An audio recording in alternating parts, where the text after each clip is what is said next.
The civil wars and rebellions Uganda has experienced in the past 2.5 decades in areas like Luwero, northern Uganda, Teso, as well as the cattle rustling in Karamoja region have taken a huge toll on the development of the areas and affected the people's livelihoods.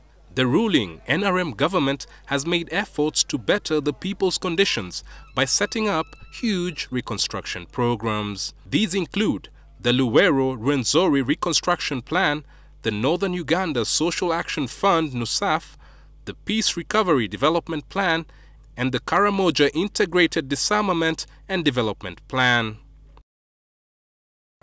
The government is giving local communities, both the local business community and agricultural communities, financial and technical support to open up their land.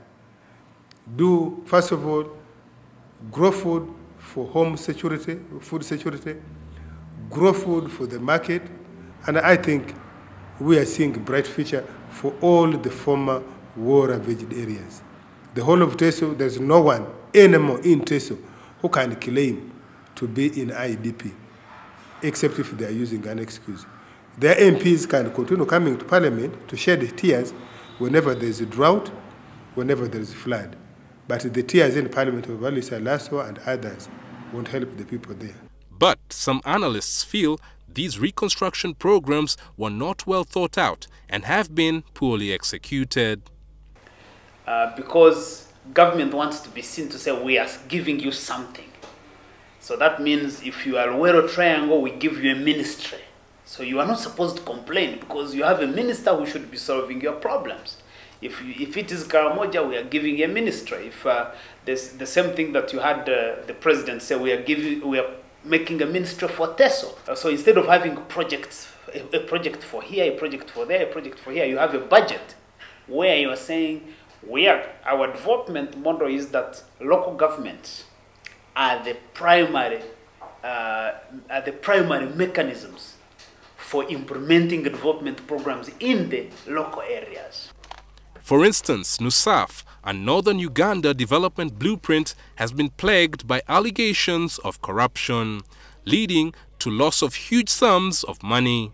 Makerere University Literature Don, Dr. Okello Ogwang says such well-intentioned schemes must be seriously monitored for them to have impact. A program like NUSAF or any other rehabilitation program needs close monitoring. The people who are monitoring them must stand quite tall and should not be themselves object of suspicion with regard to how public funds are handled. The approach we've taken is that you have some guys seated somewhere in the Prime Minister's office implementing NUSAF. Some other group seated in Kampala in the Minister for Karamoja implementing Karamoja development program. The leaders of opposition political parties maintain that much more needs to be done in the war-affected areas for the people to see realistic change in their war-weary lives. Democratic Party Deputy Spokesman Paul Kakande says DP will seriously pursue the rehabilitation effort countrywide with an emphasis on helping the youth rebuild their lives. There should be a special program for them, for education, health care, recreation and sports, so that they may live as normal citizens of this country. The Uganda People's Congress President Olara Otunu on his part says the party would establish a special recovery and reconstruction program for all war-affected areas. So we are going to immediately embark and put in place a major authority, reconstruction, recovery, resettlement authority. We are going to make sure that unlike under the NRM regime, where a lot of money has been received from abroad for resettlement recovery in northern Uganda, it has not got there.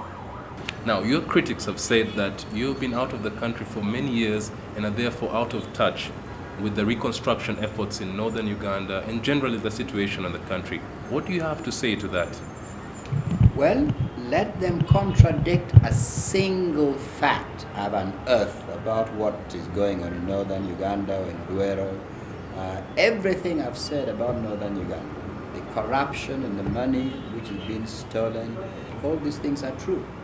But NRM's deputy spokesperson, Ofono Opondo, who also speaks for President Museveni's campaign team, refutes the claims of the UPC president.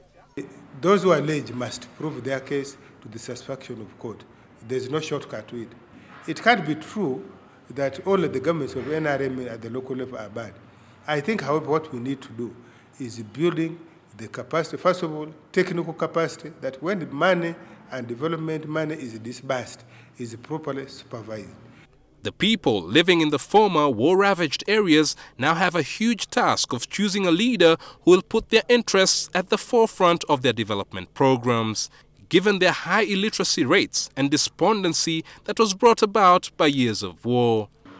The reconstruction of war-affected areas in the country is high on the agenda of all the presidential candidates, which shows on paper their commitment for fostering peace around the country.